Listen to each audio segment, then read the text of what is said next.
How to find a sphere's radius in geometry word problems. Have you ever wondered how to find the radius of a sphere when faced with a geometry word problem? Understanding this can really help you tackle various math challenges. Let's break it down step by step. First, let's clarify what a sphere is. A sphere is a perfectly round, three-dimensional shape. Every point on its surface is the same distance from its center. This distance is what we call the radius. Now, to find the radius, you will often start with either the volume or the surface area of the sphere. There are specific formulas that relate these measurements to the radius.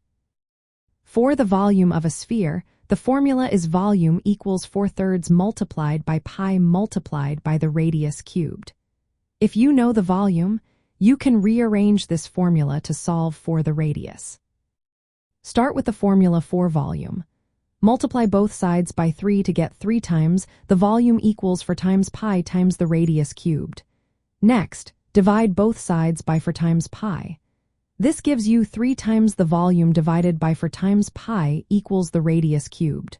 Finally, take the cube root of both sides to isolate the radius. This means you calculate 3 times the volume, divide that by 4 times pi, and then find the cube root of that result to get the radius. If you are given the surface area instead, the formula is surface area equals 4 times pi multiplied by the radius squared. You can rearrange this formula in a similar way. Start with the surface area formula. Divide both sides by 4 times pi. This gives you the surface area divided by 4 times pi equals the radius squared. Then, take the square root of both sides to find the radius. Let's look at a practical example. Suppose you have a sphere with a volume of 41,890 cubic centimeters. To find the radius, you would first calculate 3 times 41,890 divided by 4 times pi. After that, compute the cube root of that value. You will find that the radius is approximately 10 centimeters. Once you have the radius, you can use it to solve other related problems.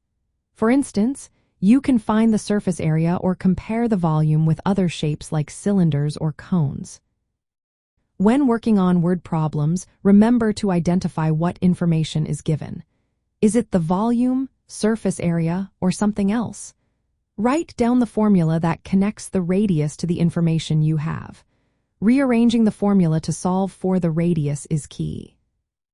Be sure to perform your calculations carefully and keep track of your units. Using a calculator can help you find cube roots or square roots accurately. By following these steps, you can confidently find a sphere's radius in geometry word problems. This approach simplifies the process and makes it easier to tackle three-dimensional shapes.